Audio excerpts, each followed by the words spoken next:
Libro tercero. Habiendo dicho ya algunas cosas sobre el universo, investiguemos doctamente en la ignorancia, siguiendo el mismo método empleado con el máximo absoluto, como subsiste en su fin JC Contracto, siempre bendito, para aumento de nuestra fe y de nuestra perfección.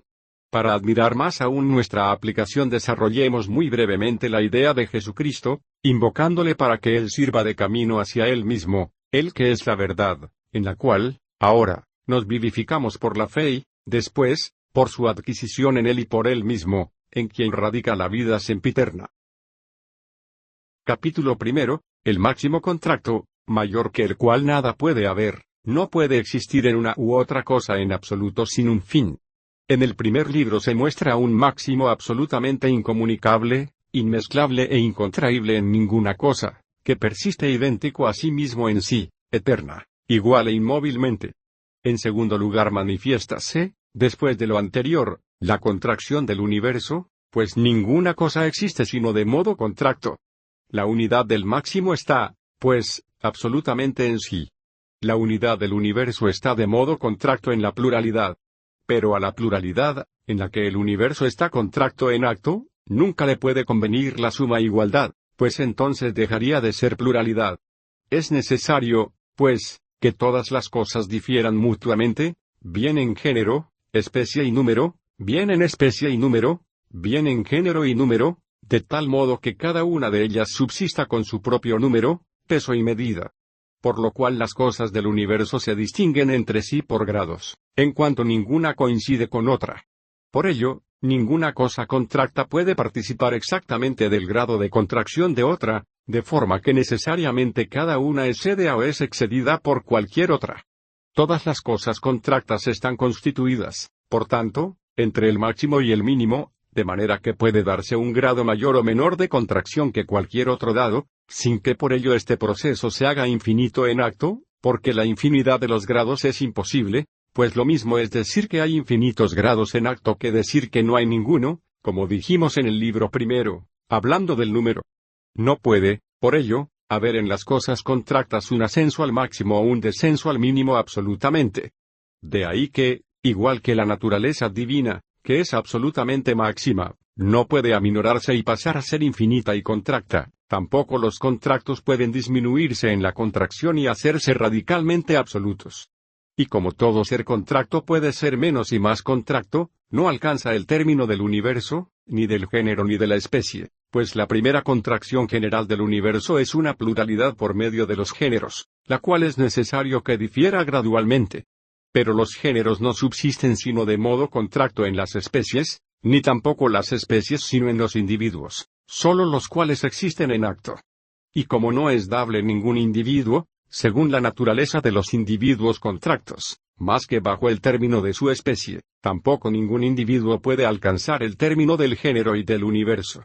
Es necesario que entre una pluralidad de individuos de la misma especie haya diversidad de grados de perfección.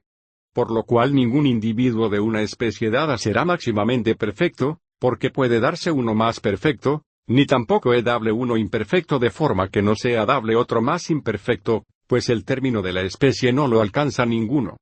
No hay más que un término de las especies o de los géneros o del universo que es el centro, circunferencia y conexión de todas las cosas, y el universo no agota la infinita y absolutamente máxima potencia de Dios, como si fuera un máximo absoluto que limitara la potencia de Dios. Así, pues, el universo no alcanza el término de la maximidad absoluta, ni los géneros el término del universo, ni la especie el término de los géneros, ni los individuos el término de las especies, en cuanto que todas las cosas son del mejor modo lo que son, entre el máximo y el mínimo, y Dios es el principio, medio y fin del universo y de cada una de las cosas en cuanto que todas ellas, bien asciendan, bien desciendan, bien tienden al medio, se dirigen a Dios. Y es conexión de todas las cosas del universo en cuanto que todas, cualesquiera que sean sus diferencias, están conexas. Por lo cual, entre los géneros que contraen el universo uno, está la conexión del inferior y del superior, que coinciden en el medio, y, entre las especies diversas existe tal orden de continuación, que la especie suprema de un género coincide con la ínfima inmediatamente superior, para que haya un continuo y perfecto universo. Y toda conexión es gradual, y no se llega a la máxima porque está en Dios. Por consiguiente, las diversas especies de un género inferior y superior no se unen en algo indivisible, no susceptible de más y menos, sino en una tercera especie, cuyos individuos difieren gradualmente, en cuanto que ninguno es igualmente participante de ambas, como casi compuesto por ellas, sino que se contrae la naturaleza de la propia especie en su grado, la cual, con respecto a las otras, parece compuesta de la inferior y de la superior, y no de modo igual por ellas, pues ningún compuesto puede estar formado por partes iguales, y la especie media se inclina a una u otra de aquellas especies. Sobre esto se hallan ejemplos en los libros de los filósofos acerca de las ostras y conchas marinas y otras. Ninguna especie desciende hasta llegar a ser la mínima de algún género, pues antes de llegar al mínimo se convierte en otra que es anterior a la mínima. En el género de la animalidad, la especie humana, intentando alcanzar un más alto grado entre las cosas sensibles, arrastra consigo, en conmicción, a la naturaleza intelectual, pero, sin embargo, predomina la parte inferior, por la que se llama animal. ¿Existen acaso otros espíritus, sobre los que trataremos en el libro de las conjeturas? Y se dice frecuentemente que estos pertenecen al género animal por cierta naturaleza sensible, pero, como la naturaleza intelectual predomina en ellos sobre la otra, se les llama mejor espíritus que animales, aun cuando los propios platónicos creían que los animales eran inteligentes. Por lo cual, se concluye que las especies son semejantes al ser del número, que avanza gradualmente, y que es finito necesariamente en cuanto que el orden, la armonía y la proporción están en la diversidad, como mostramos en el primer libro, y que es necesario llegar, sin un proceso infinito, a la ínfima especie del género ínfimo, menor que la cual no hay otra en acto, y a la suprema del supremo, mayor que la cual no hay, igualmente, otra mayor ni más alta, aunque, sin embargo, pueda darse mayor y menor.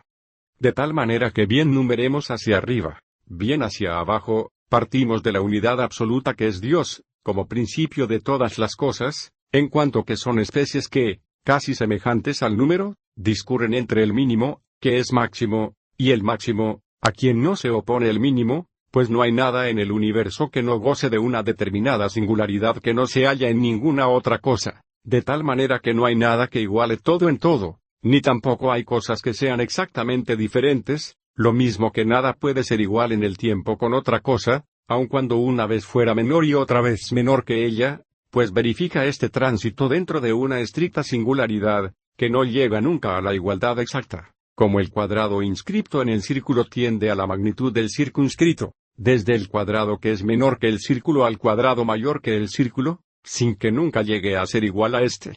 Y el ángulo de incidencia asciende de ser menor que un recto a ser mayor, sin medio de igualdad. Se traerán más ejemplos de estos en el libro de las conjeturas. Así, pues, los principios individuales no pueden concurrir en ningún individuo en la misma proporción armónica que en otro, de forma que cada uno es uno por sí, y, de este modo, perfecto. Y aunque en cualquier especie, por ejemplo en la humana, se hallan algunos individuos más perfectos y excelentes que otros, según ciertos aspectos, como Salomón, que superó a los demás en sabiduría, Absalón en belleza, Sansón en fortaleza, y todos aquellos que por su inteligencia superaron a los demás y merecieron ser honrados por ellos. Sin embargo, como la diversidad de las opiniones, según la diversidad de religiones, sectas y regiones, hace diversos los juicios comparativos, de tal modo que lo que es laudable según una es vituperable según otra, y hay muchos desconocidos para nosotros dispersos por el mundo. Ignoramos quién sea en el orbe más excelente que los demás, pues no podemos conocer perfectamente ni siquiera a uno de ellos. Y esto está hecho así por Dios para que cada uno se contente consigo mismo, aunque admire a los demás, y con la propia patria, de manera que el suelo natal le parecerá el más agradable de todos, y con las costumbres del reino, y con la lengua, y con las demás cosas,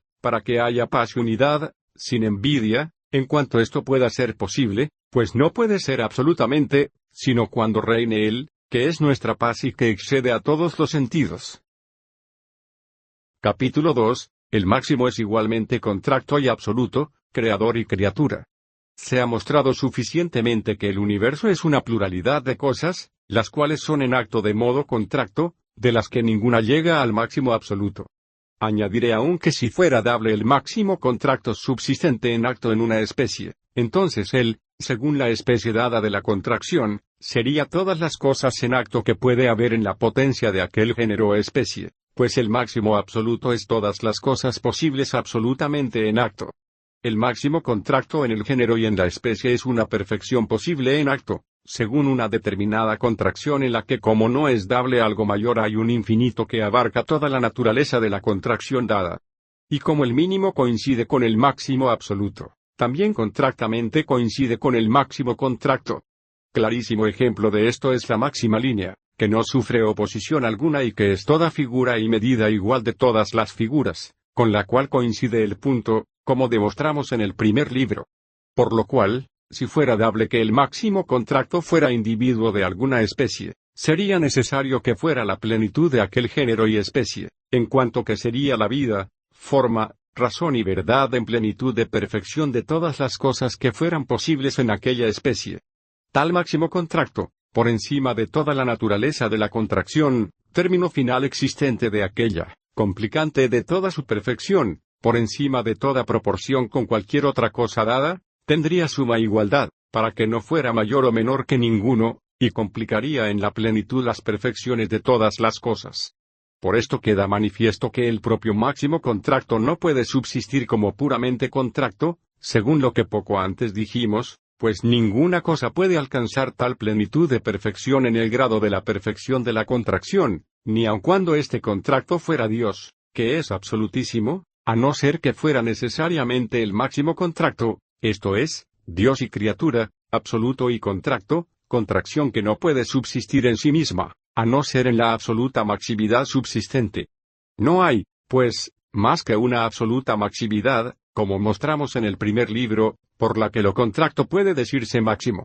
Si la máxima potencia se uniera a este contracto de tal modo que no pudiera unirse más, sin violentar las leyes naturales, para que fuera tal cosa determinada y, conservada la naturaleza de la contracción, en cuanto que es la plenitud de la especie contracta y creada, sería, por esta hipostática unión, Dios y todas las cosas. Esta admirable unión superaría a todo nuestro entendimiento, pues es una ilusión que se pudiera concebir como las cosas diversas se unen. La maximidad absoluta no es distinta o diversa, siendo todas las cosas. Igual que sería una ilusión el concebir dos cosas primero separadas y después unidas.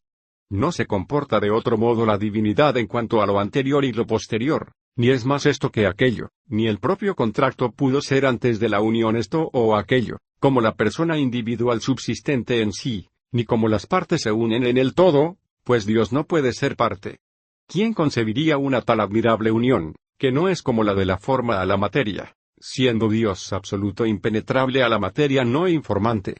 Esta unión sería verdaderamente mayor que todas las uniones inteligibles, donde lo contracto no subsistiría, por ser máximo, sino en la misma absoluta maximidad, no añadiéndole nada, por ser esta la maximidad absoluta, ni trascendiendo su naturaleza por ser contracto. Lo contracto subsistiría de tal modo en lo absoluto que si lo concibiéramos como Dios nos equivocaríamos, pues lo contracto no cambia la naturaleza. Si supusiéramos que era esta nos engañaríamos, pues la maximidad absoluta que es Dios no desea la naturaleza. Y si lo juzgáramos como un compuesto de ambas cosas erraríamos, porque de Dios y la criatura, de lo contracto y lo máximamente absoluto, la composición es imposible.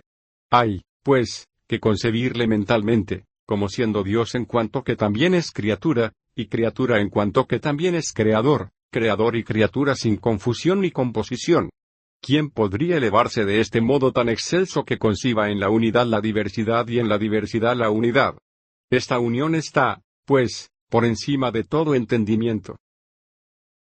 Capítulo 3. Como sólo en la naturaleza de la humanidad este máximo es posible. Podría inquirirse fácilmente, como consecuencia de estas cosas, cuál debería ser la naturaleza de este contracto máximo. Puesto que éste necesariamente es uno, lo mismo que la unidad absoluta es la maximidad absoluta, y contraído en una u otra cosa, es evidente que necesariamente hay que exponer primero el orden de las cosas, pues algunas son de naturaleza inferior a otras, como las que carecen de vida e inteligencia, y otras de naturaleza superior, como las inteligentes, y otras medias. Así, pues, si la maximidad absoluta es universalísimamente la entidad de todas las cosas, de modo que no lo es más de uno que de otro, es claro que estará más unido al máximo aquel que sea más común a la universalidad de los entes. Así, pues, si se considera la naturaleza misma de los inferiores, y alguno de tales entes se eleva a la maximidad, será Dios y Él mismo, como ocurre en el ejemplo de la línea máxima, pues ésta, como es infinita por infinidad absoluta, y máxima por maximidad, esta máxima a la que se une será necesariamente Dios por maximidad y permanecerá línea por contracción y, por tanto, será en acto todo lo que por una línea puede llegarse a ser. Pero la línea no incluye la vida ni el entendimiento, ¿cómo, pues, podrá asumir el máximo grado si no alcanza la plenitud de las naturalezas? Sería lo máximo que podría ser y carecería de perfecciones. Igualmente hay que decir sobre la naturaleza suprema, que no comprende a la inferior, sino que la unión de la inferior y de la superior es mayor que la separación. Pero conviene que el máximo, que coincide con el mínimo, abrace a uno de tal forma que no abandone al otro, sino que sea todas las cosas a la vez. Por lo cual, la naturaleza media, que es medio de conexión de la inferior y de la superior, es sólo aquella que, elevada convenientemente al máximo, es la potencia del máximo infinito Dios. Pues como ella complica dentro de sí misma todas las naturalezas, como lo supremo de lo inferior y lo ínfimo de lo superior, si, según todas las cosas suyas, ascendiera a la unión de la maximidad todas las naturalezas y todo el universo, es evidente que llegarían de todos los modos posibles al sumo grado en ella misma. Ahora bien, la naturaleza humana es aquella que está elevada sobre todas las obras de Dios y un poco más disminuida que la de los ángeles, complicando la naturaleza intelectual y la sensible y constriñendo todo lo universal dentro de sí, pues era llamada racionalmente por los antiguos microcosmos, o pequeño mundo. De aquí que ella es aquella que, si fuera elevada a la unión de la maximidad, existiría con la plenitud de todas las perfecciones del universo y de cada una de las cosas. De este modo en la humanidad se contemplarían todas las cosas en un supremo grado. Pero la humanidad no existe sino contractamente en esto o en aquello. Por lo cual, si no fuera posible que pudiera llegar a la unión con la maximidad más que un hombre verdadero, ciertamente, sería tanto hombre como Dios, y Dios como hombre, perfección del universo que tendría el primado de todas las cosas, en el cual la naturaleza mínima, máxima y media unidad, de tal modo coincidirían absolutamente con la maximidad, que él mismo sería la perfección de todas, y todas las cosas contractas que existen en él descansarían como en su perfección, y su medida sería la del hombre y la del ángel, como dice San Juan en el Apocalipsis, y la de cada una de las cosas, puesto que sería la unidad contracta universal de cada una de las criaturas por la unión con la entidad absoluta, que es la entidad absoluta de todo el universo, y por la cual todo tiene el principio y fin de la contracción. Y por lo mismo que es máximo contracto por el máximo absoluto, todas las cosas saldrían del ser de la contracción y por medio de él volverían al absoluto como por principio de emanación y por fin de reducción. Pero Dios, que es la igualdad de ser de todas las cosas, es el creador del universo en cuanto que éste está creado para él mismo. Así, pues, la igualdad suma y máxima de ser todas las cosas absolutamente es aquella a la cual la propia naturaleza de la humanidad se uniría, como el mismo Dios, asumiendo la humanidad, sería todas las cosas contractas en la misma humanidad, del mismo modo que es absolutamente la igualdad de ser de todas las cosas. Aquel hombre, pues, que subsistiera por unión con la máxima igualdad de ser, sería hijo de Dios, como el Verbo, en el cual todas las cosas están hechas, o sería la misma igualdad del ser, que se llama hijo de Dios, según se ha manifestado al principio, y no dejaría de ser hijo del hombre, como no dejaría de ser hombre, según se dirá más abajo. Y como a Dios óptimo y perfectísimo no le repugnan aquellas cosas que pueden ser hechas por él sin variación, disminución o aminoramiento, sino antes bien, convienen a su inmensa bondad, ya que todas las cosas universales han sido creadas óptima y perfectísimamente en un orden congruo por él mismo y para él mismo, por tanto todas ellas pueden ser más perfectas, movidas por él en este camino. Y nadie sino Dios podría disentir razonablemente de estas cosas. Es, pues, desechada toda mala voluntad de aquel que es sumamente bueno y cuya operación no puede ser defectuosa, pero como él mismo es máximo también toda su obra, en cuanto sea posible, llega al máximo. La potencia máxima no está limitada sino por sí misma, ya que no hay nada fuera de ella misma y es infinita. Por tanto, no es limitada por ninguna criatura que no pueda, dada de cualquier modo que se dé la infinita potencia, crear otra mejor y más perfecta. Pero si el hombre se eleva a la unidad de la misma potencia, como el hombre no es una criatura subsistente en sí misma, sino en la unidad con la potencia infinita, esta potencia no está limitada por la criatura, sino por sí misma. Y esta es la más perfecta operación de la máxima potencia de Dios, infinita e interminable, en la cual no puede haber defecto.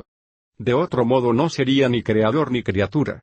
¿Cómo, pues, la criatura sería contractamente por el ser divino absoluto, si la contracción no fuera unible a él mismo? Por lo cual, todas las cosas que son existen como contractas por aquel que es absolutamente, y ellas mismas, en cuanto que son contractas, son por aquel al cual la contracción está sumamente unida.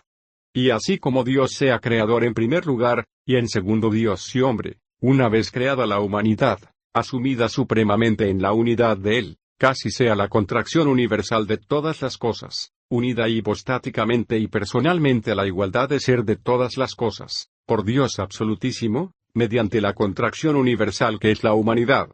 En tercer lugar, todas las cosas salen del ser contracto para que aquello que son puedan serlo en un orden y modo mejor, pero este orden no debe considerarse temporalmente, como si Dios precediera en el tiempo al primogénito de la criatura, o que el Dios primogénito y hombre precediera en el tiempo al mundo, sino en naturaleza u orden de perfección, por encima de todo tiempo, de manera que Él, que existía junto a Dios por encima de todo tiempo y antes que todas las cosas, apareciera en el mundo en la plenitud del tiempo, transcurridas ya muchas revoluciones. Capítulo 4. Como Jesucristo es a la vez Dios y hombre.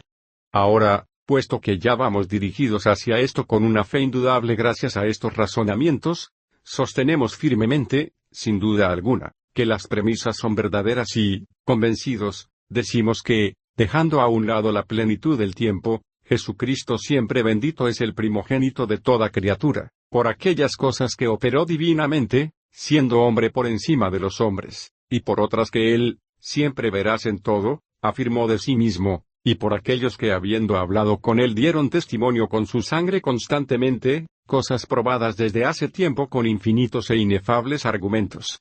Por todo esto, aseguramos que él es aquel que toda criatura desde el principio esperaba que había de venir, y aquel que había sido predicho por los profetas había de aparecer en el mundo.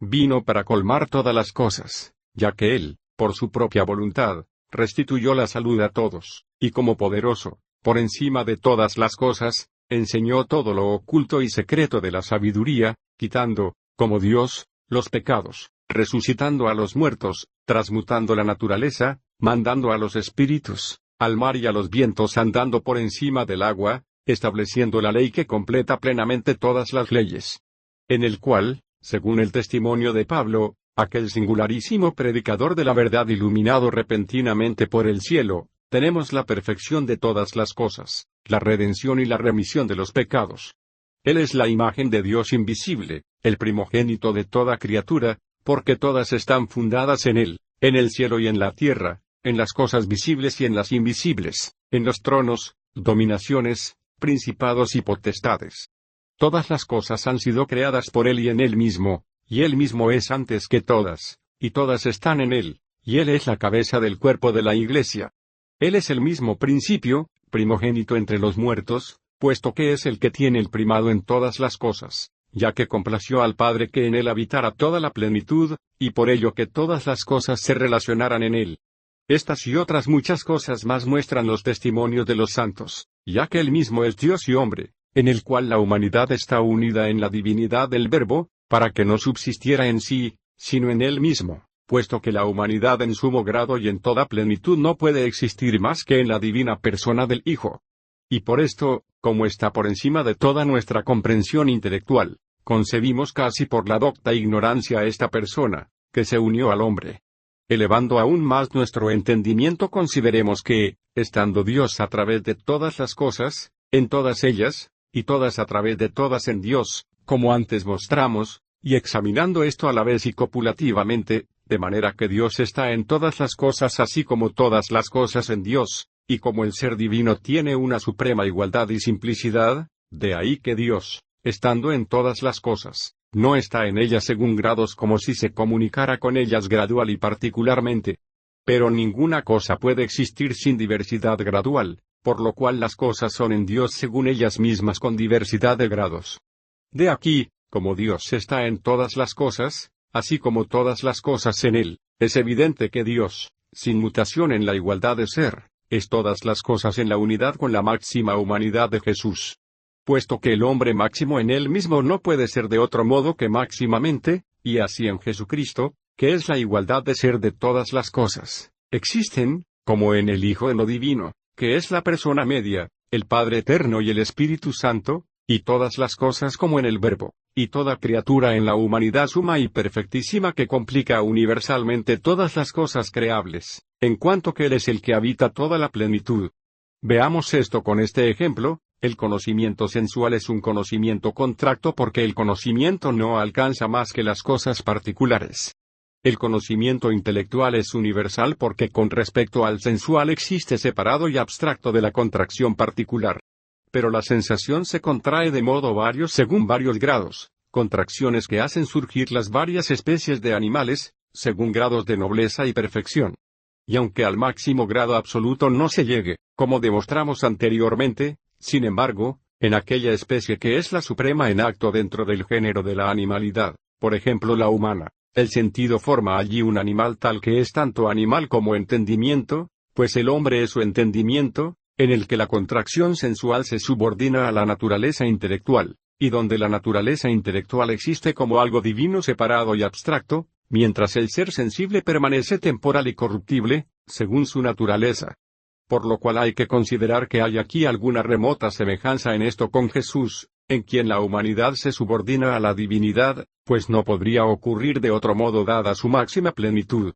El entendimiento de Jesús, pues, como es perfectísimo y existente radicalmente en acto, no puede subordinarse personalmente más que al entendimiento divino, único que es todas las cosas en acto. El entendimiento en todos los hombres es en potencia todas las cosas, creciendo gradualmente de la posibilidad al acto, en cuanto que esté más o menos en potencia. Pero el máximo, como es el término de toda potencia intelectual, existiendo en acto plenamente, de ningún modo puede existir sino concebido como Dios, el cual es todas las cosas en todas las cosas. Y casi como si la naturaleza humana fuera poligonía inscripta en un círculo, y el círculo la naturaleza divina. Si la poligonía debiera ser máxima, mayor que la cual no pudiera haber nada, no subsistiría por sí de ninguna manera en los ángulos finitos, sino en la figura circular, de tal forma que fuera una figura propia para subsistir, incluso intelectualmente, separable de la figura eterna y circular. La maximidad de la perfección de la naturaleza humana tiende a lo substancial y esencial, por ejemplo al entendimiento, a quien sirven las demás cosas corporales. Y de ahí que el hombre máximamente perfecto no deba sobresalir en las cosas accidentales, sino con respecto al entendimiento. No es preciso, por tanto, que sea gigante o enano, o de este o aquel tamaño, color, figura u otros accidentes, sino solo es necesario que su cuerpo sea parte de los extremos, de modo que sea el instrumento más apto posible de la naturaleza intelectual, a la cual se someta y obedezca sin resistencia, murmuración o fatiga. Nuestro Jesús, en el cual estuvieron escondidos los tesoros de la ciencia y de la sabiduría hasta que apareció en el mundo como una luz en las tinieblas, se cree tenía para este fin de la eminentísima naturaleza intelectual un cuerpo sumamente apto y perfecto, como se ha conservado de memoria por los santísimos testigos de su presencia. Capítulo 5. Como Cristo, concebido por el Espíritu Santo, nació de María Virgen. Con más extensión hay que considerar que la humanidad más perfecta supositada en lo alto, como es una exactitud contracta final, no escapa totalmente a la especie de su naturaleza. Lo semejante es engendrado por lo semejante y, según la proporción de la naturaleza, lo generado procede de un generador. Pero el término, careciendo de término, carece de limitación y de proporción. Por lo cual, el hombre máximo no es engendrable por la vía de la naturaleza, ni puede tampoco carecer en absoluto del principio de la especie, de quien es la última perfección. Así, pues, en parte procede de la naturaleza humana, porque es hombre, y porque es el más alto principado, unido inmediatísimamente al principio, este mismo principio, del que inmediatamente procede, es Padre como creador o generador, y el principio humano, en cuanto pasivo, es el que administra la materia receptible, por lo cual procede de una madre, sin semen viril. Toda operación procede del espíritu y del amor que une lo activo a lo pasivo, como se encuentra demostrado en lo anterior. De ahí que la máxima operación, por encima de toda proporción natural, y por la que el Creador se une a la criatura, procede de un amor máximamente unitivo. Sin duda existe necesariamente por el Espíritu Santo, que es absolutamente amor, único por el que, sin la ayuda de un agente contracto bajo la extensión de la especie, la madre pudo concebir al Hijo de Dios Padre, lo mismo que Dios Padre formó de su espíritu todas las cosas que nacieron al ser no por otras cosas existentes, sino por Él, de tal modo que hizo las cosas primitivas por el Espíritu Santo cuando se ocupó perfectísimamente de ello. Instruyamos nuestra ignorancia con este ejemplo, cuando un excelentísimo doctor quiere exteriorizar su verbo mental e intelectual a los discípulos, para que, mostrándoles la verdad concebida, se alimenten espiritualmente, hace de modo que su verbo se revista de la voz, pues no es ostensible a sus discípulos si no reviste una figura sensible. Y esto no puede hacerse más que por el espíritu natural del doctor, el cual, con aire contraído, adopta la figura vocal conveniente al verbo mental, con la cual se une el verbo de tal modo que la propia voz subsiste en el verbo, y los oyentes, mediante la voz, alcanzan el verbo. Por esta remotísima semejanza nos elevamos por un instante en nuestra meditación por encima de lo que puede ser por nosotros concebido. Y como el Padre Eterno, de bondad inmensa, nos quisiera mostrar las riquezas de su gloria en toda la plenitud de la ciencia y sabiduría, compadeciéndose el Verbo Eterno, su Hijo, que es la plenitud de todas las cosas, de nuestras enfermedades, y, como no pudiéramos percibirle más que en la forma sensible, semejante a la nuestra, manifestándose según nuestra capacidad, revistió la humana naturaleza por el Espíritu Santo, consubstancial con él. El cual Espíritu, casi como la voz contraída por la respiración, formó su cuerpo animal de la pureza de una sangre de virginal feminidad, añadiéndole la razón, para que el Verbo de Dios Padre fuera hombre, y los unió íntimamente de forma que existiera el centro de la substancia de la naturaleza humana, y todas estas cosas fueron hechas no de modo separado, como son expresadas por nosotros en el concepto temporalmente, sino en una operación momentánea, por encima de todo, según la voluntad conforme a la infinita potencia. Y nadie debe dudar que esta madre, llena de una tal virtud, y que proporcionó la materia, superó a todas las vírgenes en toda la perfección de la virtud, y, entre todas las mujeres fecundas, tuvo la más excelente bendición. Ella, que fue predestinada a tal y tan excelente y único parto virginal, debió carecer necesariamente de todas las cosas que bien a su pureza, a su vigor o a su unidad pudieran estorbar a tan excelente parto. Si la Virgen no hubiera sido preelegida, ¿cómo hubiera sido apta para el parto virginal, sin semen viril? ¿Cómo hubiera sido convertida en sagrario del Espíritu Santo, en el cual se formaba el cuerpo del Hijo de Dios? Si no hubiera permanecido virgen después del parto, antes del parto excelentísimo el centro de la materna fecundidad en su suprema perfección de limpidez, no hubiera sido comunicado, más que dividida y disminuidamente, y no como debiera a un tal Hijo único y supremo. Así, pues, en la Virgen Santísima, que se ofreció por entero a Dios y a la cual comunicó totalmente con la operación del Espíritu Santo toda la naturaleza de la fecundidad, permaneció la Inmaculada Virginidad antes del parto, en el parto y después del parto, incorruptible y por encima de toda común generación natural. Así, pues, de un Padre eterno y de una Madre temporal, la gloriosísima Virgen María, nació el Dios y hombre Jesucristo. De un Padre máximo, y absolutamente pleno, de una Madre plenísima de virginal fecundidad, elevada por la suprema bendición, en la plenitud del tiempo. No pudo, por ello, ser hombre de Madre virginal más que temporalmente, ni de Padre Dios más que eternamente, pero su nacimiento temporal requirió en el tiempo la plenitud de la perfección, como en la Madre la plenitud de la fecundidad. Así, pues, cuando llegó la plenitud del tiempo, como un hombre no puede nacer sin tiempo, nació en el tiempo y en el lugar más adecuado, muy oculto, sin embargo, a todas las criaturas. Pues las más grandes plenitudes no son comparables con las demás experiencias cotidianas. De ahí que por ningún signo ninguna razón pudo aprenderlas a pesar de que se transmitieron, por cierta y ocultísima profética inspiración, algunas oscuras señales, oscurecidas por las semejanzas humanas, por las cuales, racionalmente, los sabios pudieron prever que había de ser encarnado el Verbo en la plenitud de los tiempos, pero sólo el eterno generador sabía con certeza el lugar, el tiempo y el modo, y ordenó que mientras todas las cosas estaban en silencio, durante el curso de la noche, el Hijo bajara de la altura suprema al útero virginal y, pasado el tiempo necesario, en humilde forma se manifestara al mundo. Capítulo 6. Misterio de la muerte de Jesucristo. Conviene hacer una pequeña digresión en la exposición de lo propuesto para que alcancemos con mayor claridad el misterio de la cruz. No hay duda de que el hombre existe por el sentido y por el entendimiento, y por la razón mediadora, que une ambas cosas.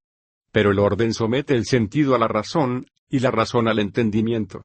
El entendimiento no existe en el tiempo y el mundo, sino que está desligado de ellos. El sentido existe, sujeto por movimientos, en el mundo y en el tiempo. La razón está casi en el horizonte con respecto al entendimiento, pero elevada en cuanto al sentido. De este modo coinciden en ella las cosas que están por encima y por debajo del tiempo. El sentido es incapaz para lo que está por encima de lo temporal y para lo espiritual. Así, pues, el animal no percibe las cosas que son de Dios, existiendo Dios como espíritu y más aún que como espíritu. Y por ello el conocimiento sensible está en las tinieblas de la ignorancia de las cosas eternas y se mueve según la carne, por la potencia concupiscible hacia los deseos carnales, y por la irascible cuando ha de remover los impedimentos. La razón, sin embargo, está por encima de esto por naturaleza, por participación de la naturaleza intelectual, contiene ciertas leyes, por las cuales, como rectora del deseo de las pasiones, las modera y las reduce a lo justo, para que el hombre no ponga el fin en las cosas sensibles y no se prive del deseo espiritual del entendimiento. Y es la mejor de las leyes que ninguno haga a otro lo que no quiera que le hagan a él, y que las cosas eternas se antepongan a las temporales, y las puras y santas a las caducas e inmundas. Y a esto se dirigen las leyes, sacadas de la misma razón por medio de santísimos legisladores, según la diversidad del tiempo y del lugar, promulgadas como remedio para los pecadores. El entendimiento, volando más alto, ve que el hombre por sí no podría alcanzar el fin de los afectos intelectuales y eternos, aun cuando sujetara siempre el sentido a la razón y no siguiese sus pasiones connaturales. Pues como el hombre fue engendrado por el semen de Adán en los placeres carnales, en el cual la animalidad vence por la propagación a la espiritualidad, la naturaleza misma, inmersa desde la raíz de su origen en las delicias carnales, por las que el hombre recibe el ser de su padre, permanece impotente para trascender lo temporal y abrazar lo espiritual. Por lo cual, si el peso de los deleites carnales arrastra hacia abajo a la razón y al entendimiento, en cuanto consienten, no resistiendo tales movimientos, resulta claro que el hombre, arrastrado de este modo hacia abajo y apartado de Dios, se ve privado de la fruición del óptimo bien, el cual es de naturaleza intelectual, eterno y situado en las alturas. Pero si la razón domina al sentido, es necesario todavía que el entendimiento domine a la razón, y sobre la razón, con ayuda de la fe formada, se una al mediador, para que así pueda ser atraído por Dios hacia la gloria. Nadie fue capaz, por encima de sí mismo y de su propia naturaleza, sujeta originalmente a los pecados y al deseo carnal, de poder ascender, superando su raíz, a lo eterno y celeste, excepto Cristo Jesús, el que desciende del cielo, esto es, el que asciende también por su propia virtud, y en quien la naturaleza humana nació no por la voluntad de la carne, sino por Dios, y que no tuvo obstáculo alguno para volver al Dios Padre. En Cristo la naturaleza humana está exaltada por la unión con la suma potencia, y libre del peso de las cosas temporales y de los gravosos deseos. Y quiso nuestro Señor Jesucristo mortificar profundamente su cuerpo humano con todos los hechos que nos atraen hacia las cosas terrenas, no por sí, pues no cometía pecado, sino por nosotros, para, mortificándose, purgarnos, para que todos los hombres de la humanidad encontraran en él la purificación total de todos sus pecados. La voluntaria e inocentísima, torpísima y crudelísima muerte en la cruz del hombre Cristo fue la extinción, satisfacción y purgación de todos los deseos carnales de la naturaleza humana. Todo lo que es posible hacer contra la caridad del prójimo está colmado por la plenitud de la caridad de Cristo, que, por su muerte, se dio también a sí mismo a los enemigos. La humanidad de Cristo, por tanto, colmó todos los defectos de todos los hombres. Pues, como esta es máxima, comprende toda la potencia de la especie, habiendo una tal igualdad de ser con cualquier hombre que está unido con todos ellos más ampliamente que cualquiera con su hermano o su más íntimo amigo, pues la maximidad de la naturaleza humana obra de tal modo que se une a cualquier hombre mediante la fe. Salvado el número, Cristo es idéntico a cualquier hombre. Por lo cual es verdad lo que él mismo dice: lo que hiciereis al más pequeño de los míos, me lo hacéis a mí. Y, por el contrario, lo que Cristo Jesús mereció por su pasión, lo merecieron aquellos que son uno mismo con él, salvada la diferencia de los grados de mérito, según la diferencia de los grados de unión de cualquiera con él mismo, debida a la fe formada con la caridad. De ahí que los fieles sean circuncisos en él bautizados, en él muertos, vivificados en él nuevamente por la resurrección, unidos a Dios en él mismo y glorificados. Nuestra justificación no es por nosotros, sino por Cristo, porque por ser él toda plenitud, conseguimos en él todas las cosas si le tuviéramos, y como en esta vida lo podemos alcanzar por la fe, no podemos justificarnos más que por la fe, como diremos más adelante y con más extensión. Este es aquel inefable misterio de la cruz de nuestra redención, en el que, además de lo aquí dicho, Cristo muestra cómo la verdad y la justicia y las virtudes divinas deben ser preferidas a la vida temporal, y las cosas eternas a las caducas, y que en el hombre más perfecto deben estar la suma constancia y la fortaleza y la caridad y la humanidad, como mostró la muerte de Cristo en la cruz, que en el máximo Jesús estaban máximamente estas y todas las demás virtudes. Así, pues, cuanto más ascienda el hombre en las virtudes inmortales, tanto más semejante a Cristo será. Coinciden, pues, las cosas mínimas con las máximas, como la máxima humillación con la exaltación, la muerte más torpe con la vida gloriosa, y lo mismo las demás cosas, como nos manifiestan la vida, pasión y crucifixión de Cristo. Capítulo 7. Sobre el misterio de la resurrección. Hombre pasible y mortal, Cristo no hubiera podido llegar a la gloria del Padre, que es la misma inmortalidad, porque es la vida absoluta, si no hubiera revestido la inmortalidad, siendo mortal. Porque esto nunca pudo hacerse antes de morir. ¿Cómo, pues, lo mortal podría revestir la inmortalidad si no se despojara de la mortalidad? ¿Cómo se desligaría de ella, sino pagando la deuda a la muerte? Por ello dice la misma verdad: necios y tardos de corazón son aquellos que no entienden que Cristo tenía que morir y así entrar en la gloria. Pero, como antes mostramos, hay que decir consecuentemente que Cristo murió por nosotros con una muerte verdaderamente cruel, pues no convenía que la naturaleza humana pasara al templo de la inmortalidad de otro modo que por la victoria de la muerte.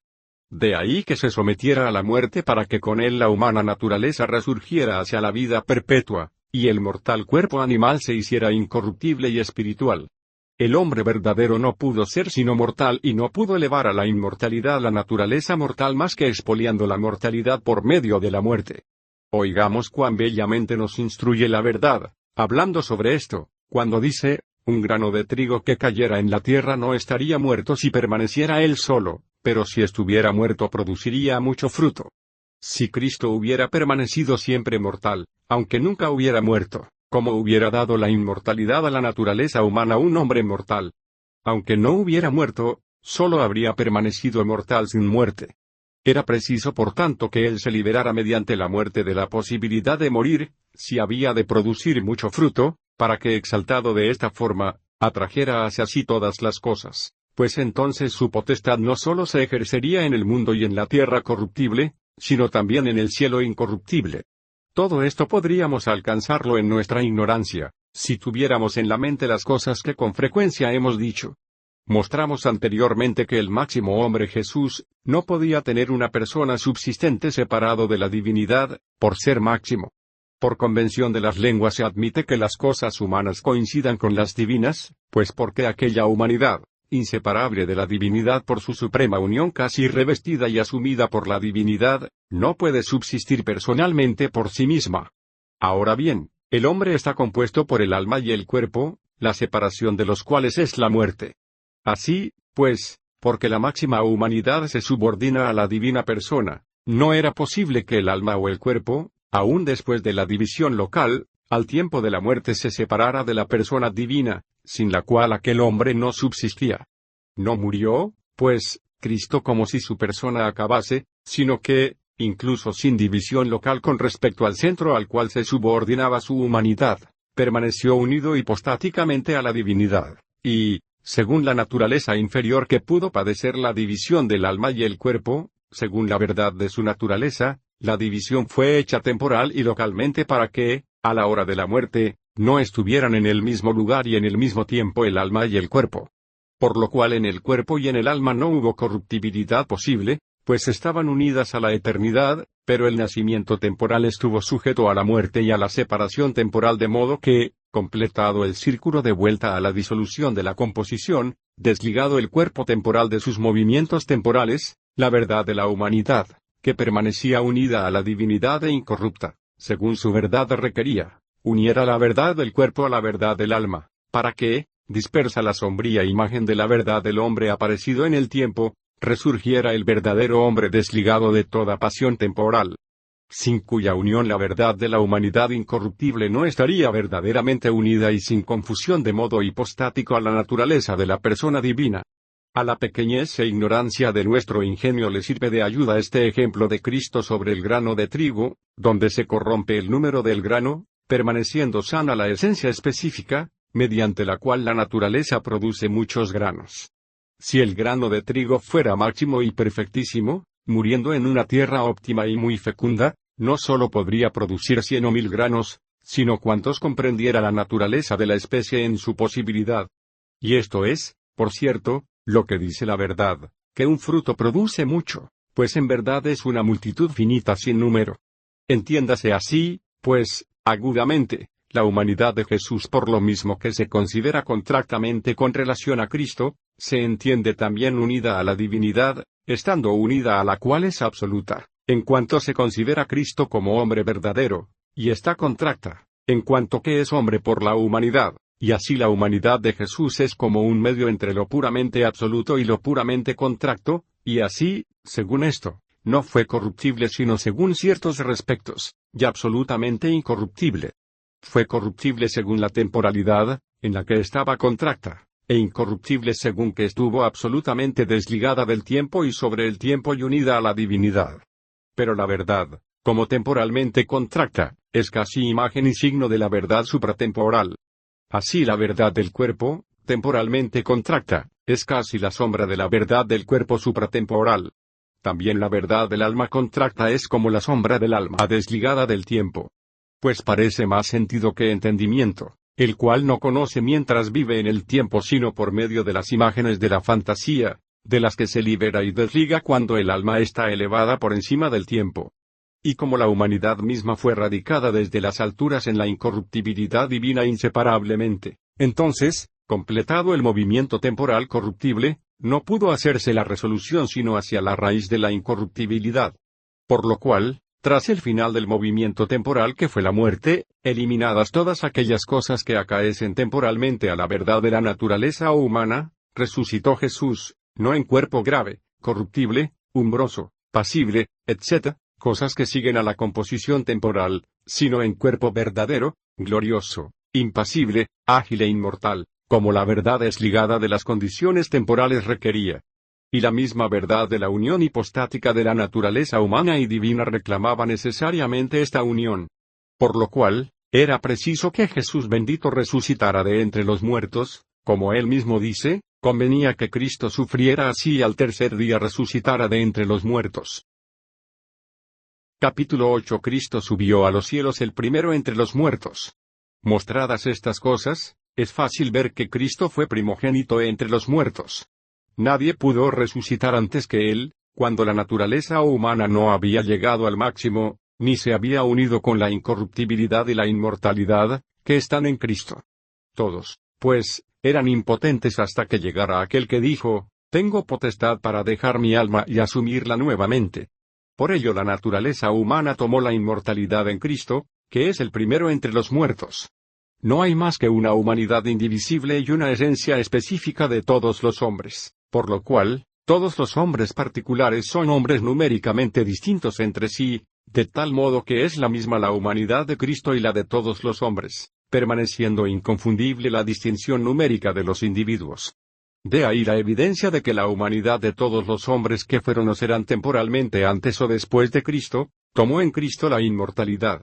Por lo cual es evidente que de esta razón se concluye que Cristo hombre resucitó. Y de ahí que todos los hombres resucitan por él tras todos los movimientos de la corruptibilidad temporal, para que sean perpetuamente incorruptibles. Y aunque la humanidad de todos los hombres sea una, hay, sin embargo, varios y diversos principios individuantes, que la contraen en este o el otro supuesto. De este modo en Jesucristo estos eran perfectísimos y poderosísimos, y muy próximos a la esencia de la humanidad, la cual fue unida a la divinidad, por lo cual Cristo tenía poder para resucitar por su propia virtud, virtud que le provenía de la divinidad. Por lo que se dice que el propio Dios resucitó de entre los muertos, y como era hombre y Dios resucitó por su propia virtud. Y ningún hombre excepto él, a no ser por la virtud de Cristo, que es también Dios, podría resucitar como Cristo. Es, pues, por Cristo por quien contrajo nuestra naturaleza humana la inmortalidad según la naturaleza de la humanidad.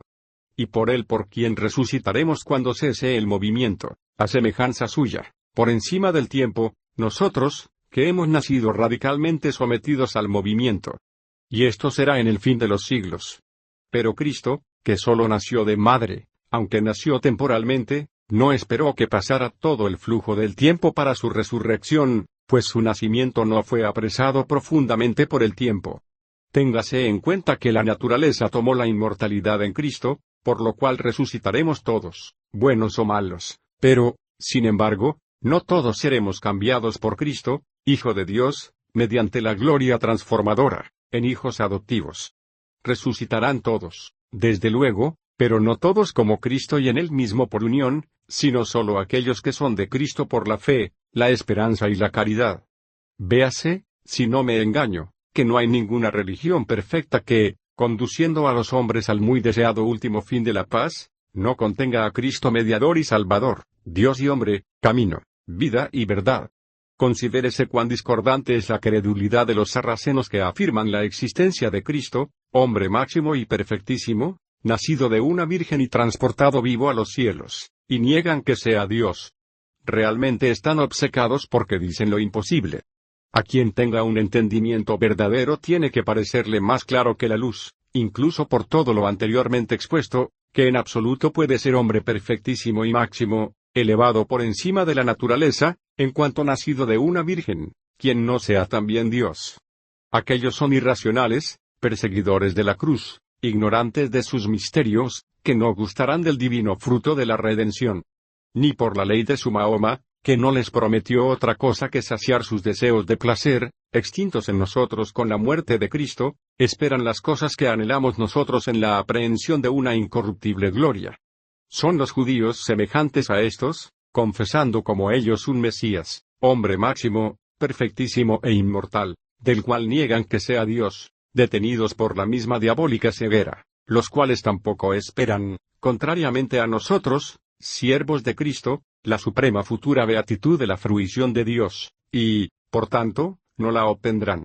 Y lo que juzgo como admirable es que, tanto los judíos como los sarracenos, creen en una futura y general resurrección, y no admiten su posibilidad por medio del hombre que también es Dios. También podría decirse que si cesaba el movimiento de la generación y de la corrupción, no podría darse la perfección del universo, a no ser que hubiera resurrección, pues como la naturaleza media humana es una parte esencial del universo, sin la cual el universo no sería no ya perfecto, sino siquiera universo, y, por tanto, sería necesario que, si el movimiento cesaba alguna vez, el universo pereciera, o que los hombres resucitaran en la incorruptibilidad, en los cuales se da completa la naturaleza media, de tal forma que no sería necesario que resucitaran los demás animales, pues el hombre es la perfección de estos. Y también, si se hablara de la resurrección desde el punto de vista del futuro, para que todo hombre reciba de Dios una retribución condigna de sus méritos. Sin embargo, para todas estas cosas es necesario ante todo creer que Cristo es hombre y Dios, pues sólo por él la naturaleza humana puede conseguir la incorruptibilidad. Están, pues, obcecados todos los que creen en la resurrección y al mismo tiempo no creen en Cristo como medio de la posibilidad de esta, pues la fe en la resurrección es la afirmación de la divinidad y de la humanidad de Cristo, y de su muerte y resurrección. Él es en ella primogénito entre los muertos, según lo anteriormente dicho. Así, pues, resucitó y entró en la gloria ascendiendo a los cielos. Ascenso que juzgo ha de ser entendido por encima de todo movimiento corruptible y de toda influencia de los cielos. Pues aun cuando la divinidad esté en todas partes, sin embargo, se dice que su lugar más propio está allí donde no hay ninguna mutación, pasión, tristeza, etc., cosas que ocurren en lo temporal. Y decimos, por tanto, que este lugar de alegría y paz eternas está sobre los cielos, aunque no esté en un sitio aprehensible, ni descriptible, ni definible. Es centro y circunferencia de la naturaleza intelectual y como el entendimiento rodea todas las cosas, está por encima de todas ellas. Él descansa en las santas almas racionales y en los espíritus intelectuales, que cantan la gloria de este cielo, casi como en su templo. Así, pues, por encima de todo lo decible, por encima de todo lugar, por encima de todo tiempo, Cristo ascendió a una incorruptible mansión, ya que ascendió por encima de todos los cielos, porque colmaba todas las cosas. Él que por ser Dios es todas las cosas en todas, y que por ser la verdad reina en estos cielos intelectuales, y no se sienta según el lugar más bien en la circunferencia que en el centro, pues es centro de todos los espíritus racionales y la vida de ellos. Y por ello él afirma que este reino de los cielos existe también entre los hombres, él que es la fuente vital de las almas y su fin. Capítulo 9. Cristo es juez de los vivos y de los muertos. ¿Qué juez será más justo que aquel que es la misma justicia? Cristo que es la cabeza y el principio de toda criatura racional es también la razón máxima de la que procede toda razón. Ahora bien, la razón hace los juicios divisivos. Por lo cual justamente es juez de los vivos y de los muertos aquel que con todas las criaturas racionales asumió la naturaleza racional, permaneciendo Dios, que es el remunerador de todos. Y juzga todas las cosas por encima de todo tiempo, por sí y en sí, pues comprende todas las criaturas, siendo el máximo hombre en quien todas las cosas son. Porque es Dios, y, en cuanto Dios, es luz infinita en la que no existen las tinieblas y que ilumina todas las cosas de forma tal que todas ellas son evidentísimas ante esta luz. Esta infinita luz intelectual, sobre todo tiempo, complica tanto lo presente como lo pretérito, lo vivo como lo muerto, al modo que la cruz corporal es hipóstasis de todos los colores. Y Cristo es como un fuego purísimo, inseparable de la luz, el cual no subsiste en sí mismo, sino en la luz. Y es aquel fuego de la vida espiritual y del entendimiento que consume todas las cosas recibiéndolas dentro de sí, y que prueba todas ellas y las juzga, examinándolas todas, casi como el juicio del fuego material. Así, pues, en Cristo son juzgados todos los espíritus racionales como lo ignible en el fuego. De ellos unos se transforman en él, asemejándose al fuego, como el oro mejor y más perfecto que, intensamente sometido al fuego, no parece tanto oro como fuego. Otros no participan tanto de la intensidad del fuego, como la plata, o el bronce, o el hierro. Todas las cosas parecen, sin embargo, transformadas en fuego, aunque cada una según su grado. Pero este juicio lo es solo del fuego, no de las cosas que son ígneas, pues aquel fuego ardentísimo solo aprende algo ígneo en todo lo ígneo, y no la diferencia de las cosas ígneas, como si nosotros miráramos oro fundido y plata y cobre en el mayor fuego, no nos daríamos cuenta de las diferencias de los metales después que hubieran sido transformados en la forma del fuego. Pero el fuego, si fuera intelectual, sabría los grados de perfección de cada cosa y hasta dónde era diferente en cada cosa la capacidad e intensidad del fuego. Y lo mismo que algunas cosas ignibles son incorruptiblemente perseverantes en el fuego y capaces de luz y calor, y se transforman hasta hacerse semejantes al mismo fuego a causa de su pureza, y con diferencias según más y menos, y también hay otras cosas que por su impureza, aunque sean capaces de dar calor, no son transformables en fuego, del mismo modo Cristo juez, según un único simplicísimo e indistinto juicio, en un momento comunica a todos, justísimamente y sin envidia, el calor de la razón creada, casi en orden de naturaleza, no de tiempo. Y de este modo, recibido el calor, infunde desde lo alto la divina luz intelectual para que Dios sea todas las cosas en todas ellas, y todas en Dios por el propio mediador, e iguales a Él en cuanto esto sea posible, según la capacidad de cada una. Pero el que algunas, por estar más unidas y por ser más puras, sean capaces de percibir no solo la luz, sino también el calor, y otras solo el calor, pero no la luz, sucede por indisposición de los sujetos. Por ello, como esta luz infinita es la propia eternidad y verdad, es necesario que la criatura racional, que desee por sí ser iluminada, se convierta hacia las cosas verdaderas y eternas antes que a las mundanas y corruptibles. Las cosas corporales y las espirituales se disponen entre sí de modo encontrado. La virtud vegetativa es corporal y convierte el alimento recibido del exterior en la naturaleza de lo alimentado, y no convierte al animal en pan, sino al contrario. El espíritu intelectual, cuya operación está sobre el tiempo, casi en el horizonte de la eternidad, cuando se dirige a las cosas eternas no puede convertirlas en sí mismo, pues éstas son eternas e incorruptibles, ni tampoco él, como es incorruptible, se convierte en ellas de tal forma que dejara de ser una substancia intelectual. Antes bien, se convierte en aquellas cosas en cuanto es absorbida por la semejanza de las cosas, según grados. Empero, en cuanto se dirija hacia ellas más fervientemente es más profundamente perfeccionado por las cosas eternas y adentra su ser en el propio ser eterno. Cristo es inmortal y vive y es vida, y aquel que a Él se convierte a la vida y la verdad, y cuanto más ardientemente haga esto, tanto más se eleva desde las cosas mundanas y corruptibles hacia las eternas, en tanto que su vida se adentra en Cristo. Las virtudes, pues, son la justicia eterna, permanente por los siglos de los siglos, la vida y la verdad. Quien se dirige por estas virtudes anda por los caminos de Cristo, que son los caminos de la pureza y de la inmortalidad. Las virtudes verdaderas son iluminaciones divinas. Por ello, el que en esta vida se convierte por Cristo, que es la virtud, mientras se desliga de esta vida temporal, halla la pureza de espíritu para que pueda alcanzar la alegría de la eterna aprehensión. Se da la conversión de nuestro espíritu cuando, según todas sus potencias espirituales, se convierte por la fe a la misma purísima y eterna verdad, a la que pospone todo, y elige y ama solo a esta verdad. La más cierta conversión por la fe hacia la verdad que es Cristo consiste en abandonar este mundo y recorrer el camino del triunfo.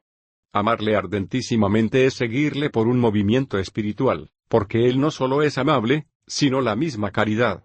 Mientras el espíritu sigue por los grados del amor a la misma caridad, profundiza en la misma caridad y no por cierto temporalmente, sino por encima de todo tiempo y todo mundano movimiento.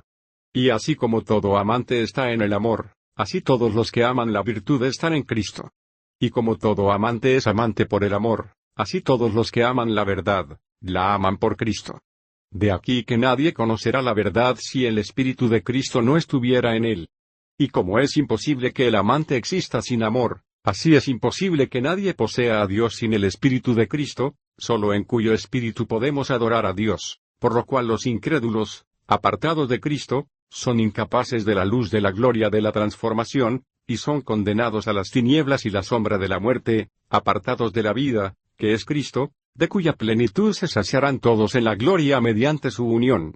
De esto, y para nuestro consuelo, cuando hablemos sobre la Iglesia, diremos algo con el mismo fundamento.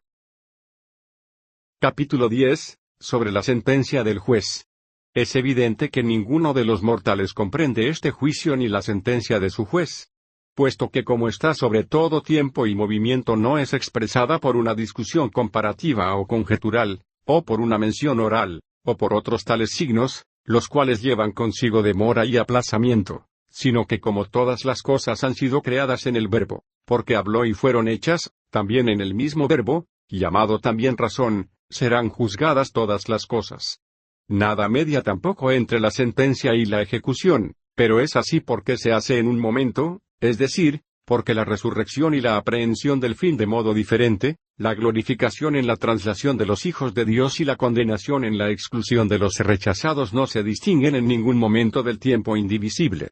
La naturaleza intelectual, que está sobre el tiempo y no está subordinada a la corrupción temporal, que comprende en sí y por sí formas incorruptibles como, por ejemplo, las matemáticas, abstractas a su modo y también naturales, que están escondidas en la propia naturaleza intelectual y son transformadas fácilmente, y que son para nosotros signos indicativos de su incorruptibilidad, ya que el lugar incorruptible de las cosas incorruptibles se mueve por un natural movimiento hacia la más abstracta verdad, casi como hacia el fin de sus deseos y hacia el último y más deleitable objeto. Y como este objeto es todas las cosas, pues Dios es intelecto, inmortal e incorruptible, hasta que le alcanza es insaciable, pues no se sacia sino con un objeto eterno. Porque si el entendimiento, desligado de este cuerpo, en el que está sujeto por el tiempo a las opiniones, no alcanza al fin deseado, sino que antes bien, apeteciendo la verdad, cae en la ignorancia, y con un último deseo no deseará otra cosa que la misma verdad, no en enigma o en signos, sino con certeza. Podríamos aprehender entonces cómo por su separación de la verdad, a la hora de la separación, cae en la conversión hacia lo corruptible, hacia el deseo corruptible, hacia la incertidumbre, y se dice que la confusión en el propio caos tenebroso de la mera posibilidad, donde no hay nada cierto en acto, desciende sobre él y va rectamente a la muerte intelectual. El entender es lo propio del ser del alma intelectual y para él el deseado entender es vivir. Por ello, casi como para él la vida eterna consiste en aprehender últimamente lo eterno deseado y estable, del mismo modo para él es la muerte eterna separarse de aquello estable y deseado y precipitarse en el caos de la confusión, donde a su modo es atormentado en un eterno fuego, no inteligible para nosotros de otro modo que como se atormenta al privado de alimento vital y salud, y no sólo de estas cosas, sino también de alguna esperanza de alcanzar algo, en cuanto sin aniquilamiento ni fin siempre muere agonizando. Esta es una vida desgraciada por encima de cuanto puede pensarse, y la cual tanto es vida como muerte, tanto ser como no ser, tanto entender como ignorar.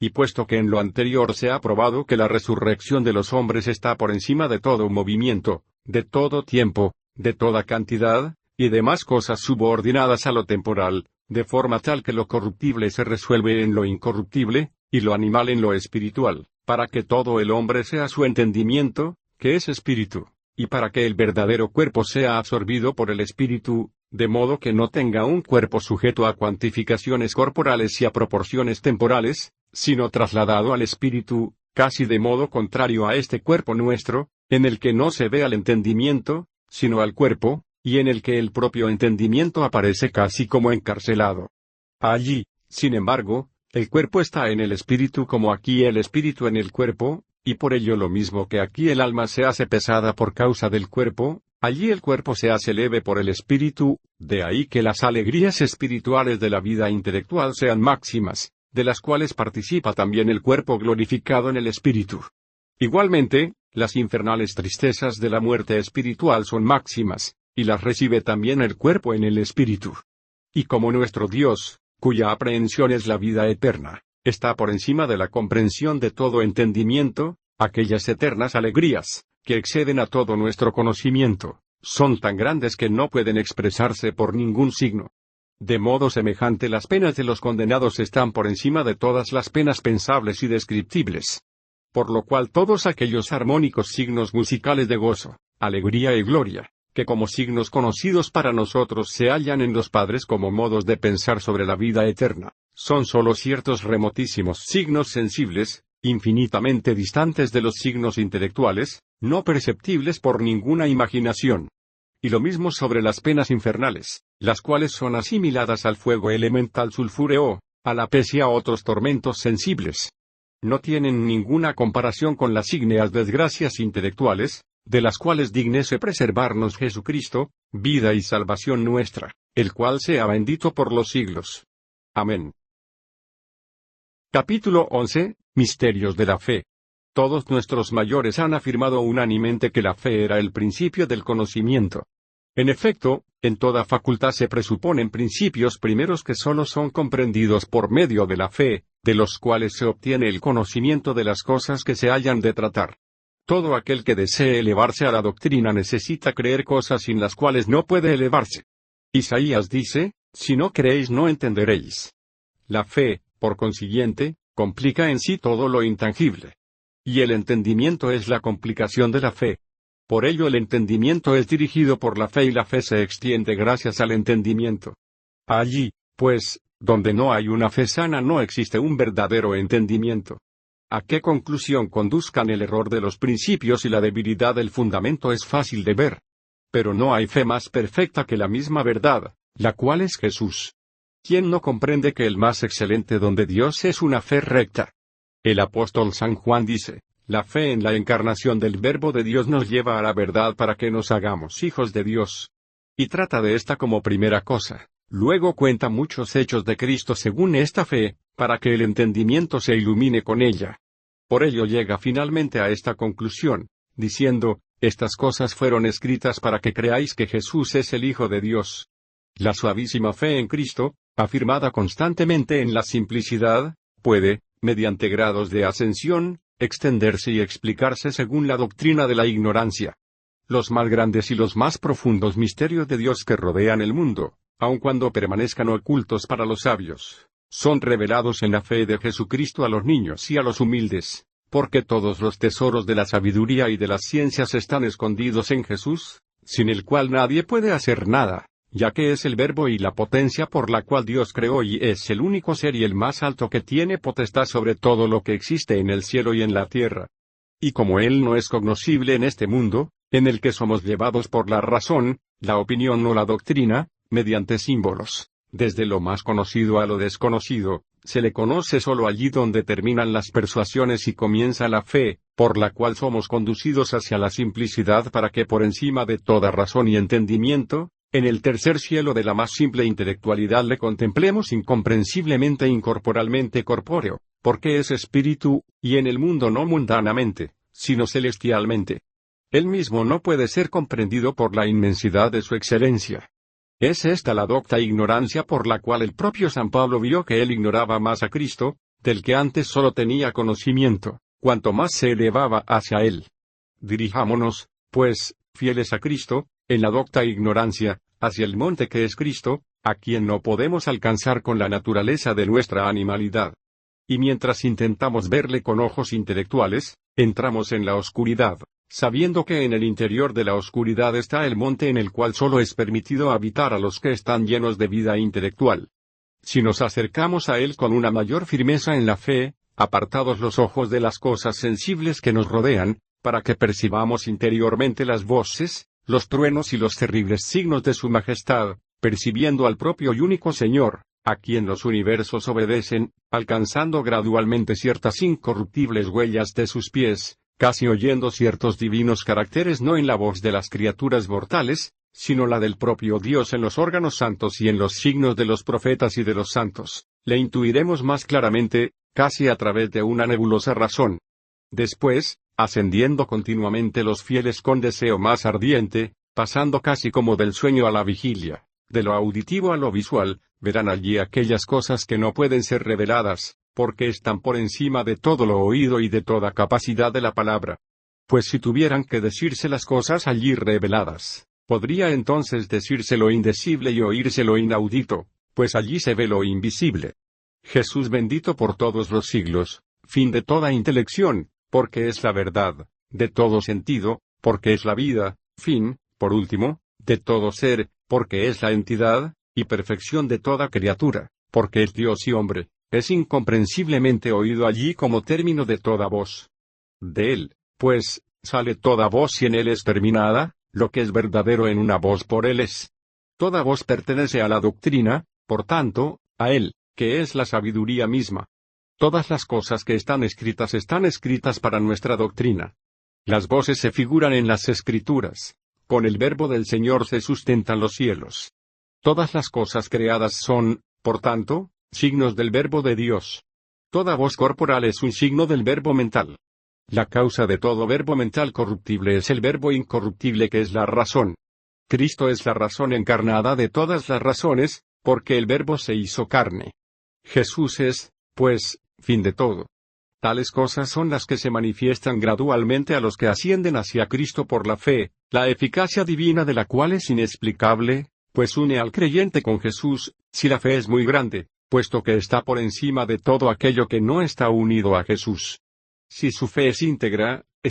por Jesús, a quien está unido, tiene poder sobre la naturaleza y el movimiento, impera también sobre los espíritus malignos y se operan, no por él, sino por Jesús, cosas admirables, como nos manifiestan las cosas hechas por los santos. Es necesario que la fe en Cristo sea purísima, máxima y conformada por la caridad, para que por todo ello pueda ser más eficaz. No sufre que se le mezcle con nada, ya que es la fe en la purísima verdad, poderosa para todas las cosas. Con mucha frecuencia se encuentra enunciado en lo anterior que el mínimo coincide con el máximo. Y así también ocurre con la fe, la cual, considerada en absoluto, es máxima en el ser y poder, pero no puede existir en un hombre en estado de vía que no sea también máximo, como fue Jesús. Pero es preciso al hombre en estado de vía que quiera tener en acto la máxima fe en Cristo que su fe en éste esté elevada a un grado tal de indudable rectitud que sea apenas fe, sino más bien certeza sin ninguna duda.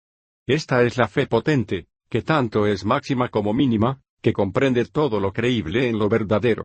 Y si, por ventura, la fe de un hombre no llega al grado de la de otro, a causa de la imposibilidad de la igualdad, como ocurre con lo visible, que no puede verse en el mismo grado por muchos, es preciso, sin embargo, que cada uno máximamente crea en acto cuanto es en sí.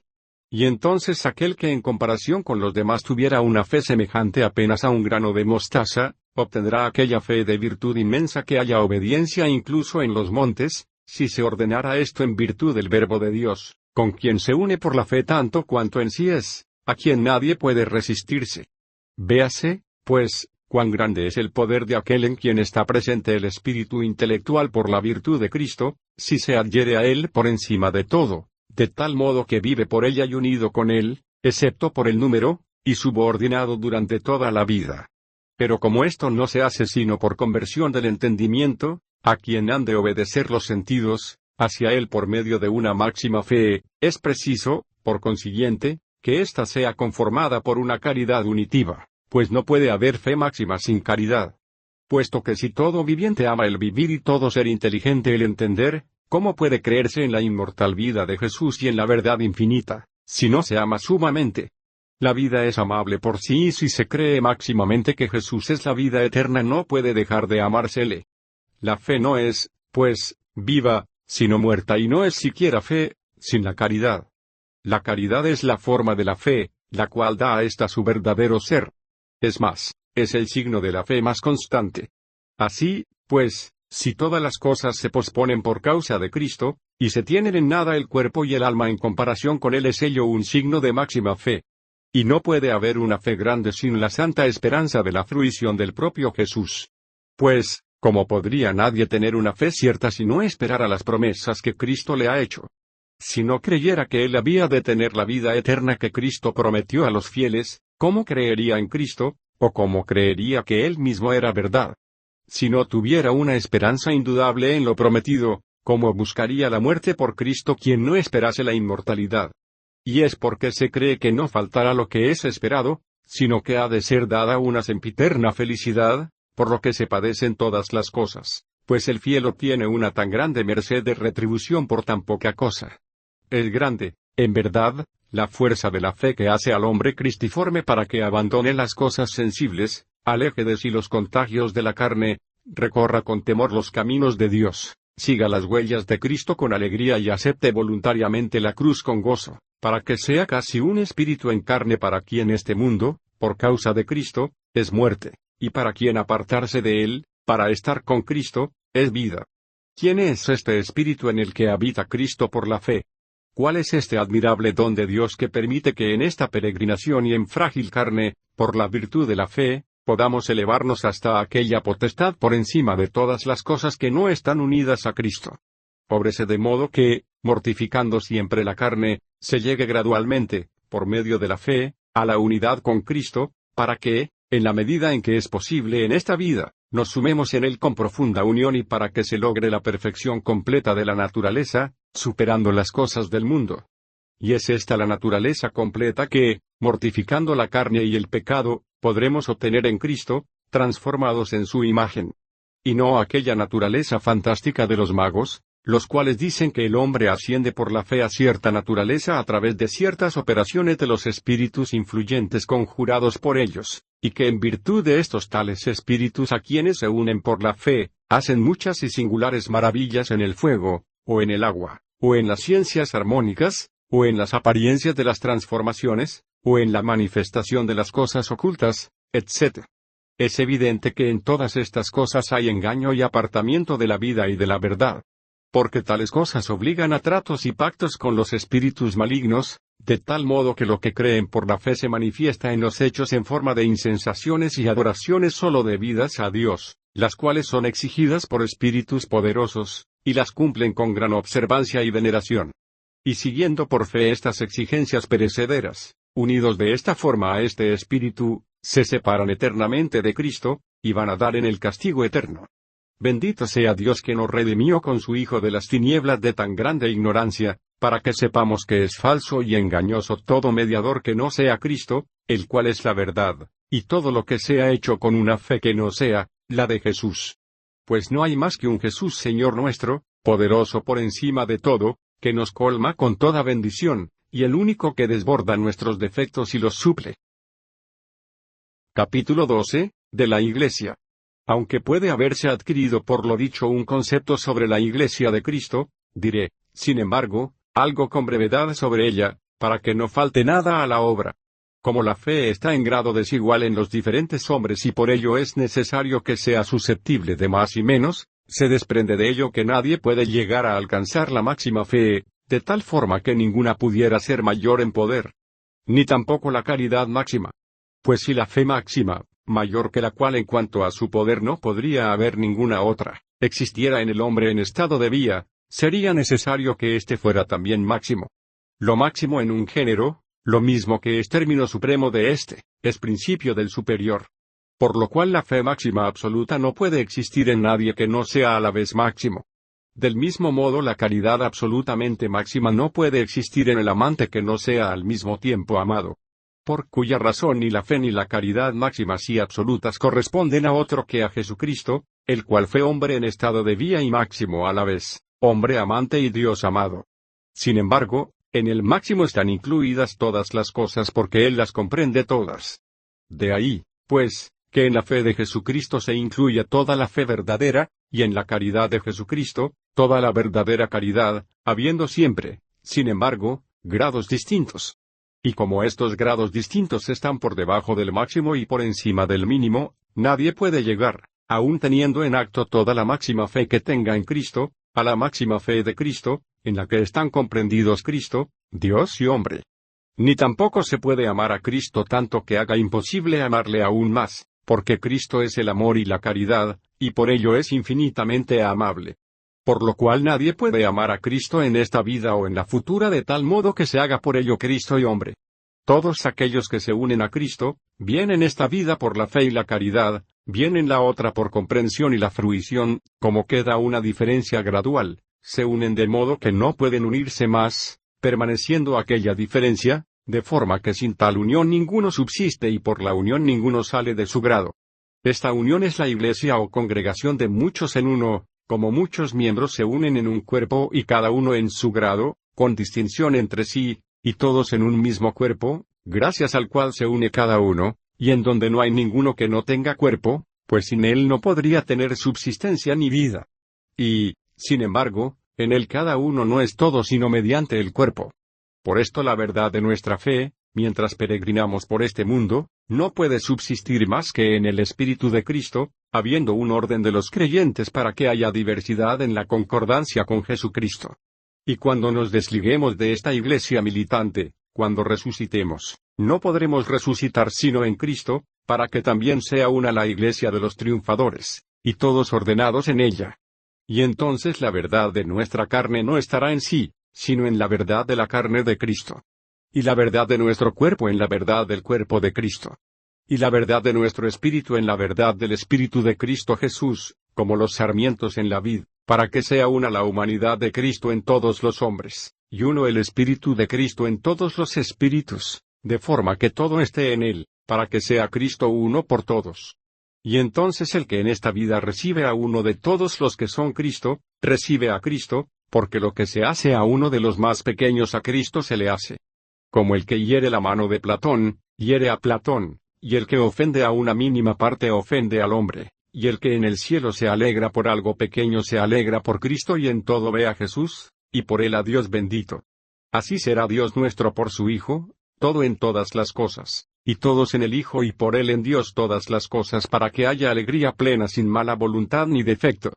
Y en nosotros puede la fe aumentar continuamente mientras peregrinamos por este mundo, y lo mismo la caridad, aunque alguno pueda estar en acto en un grado tal que no pueda pasar por sí mismo en acto a otro mayor, y cuando se está en un grado se está en potencia de otro, si bien esta progresión no puede hacerse en infinito, como nos enseña un fundamento común.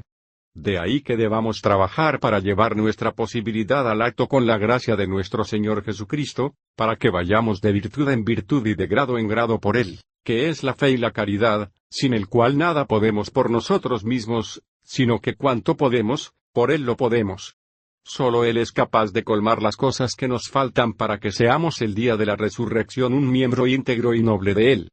Y podemos impetrar sin duda esta gracia de aumento de fe y caridad creyendo y amando con todas las fuerzas y con asidua oración, y ascendiendo con confianza a su trono ninguno se sentirá defraudado en su santo deseo, pues Él es sumamente bueno. Si tal y como son estas cosas se meditan profundamente, una admirable dulzura espiritual nos embarga.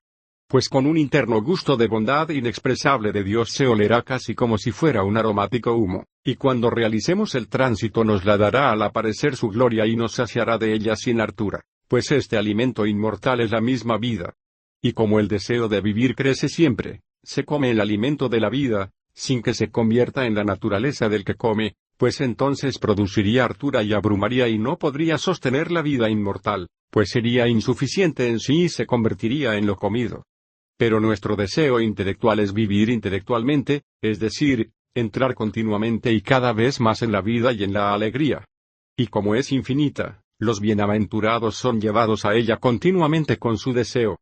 Y se sacian como sedientos que beben de la fuente de la vida, y como esta bebida no pasa al pretérito, porque está en la eternidad, siempre están bebiendo los bienaventurados y siempre se están saciando y nunca habrán de hartarse.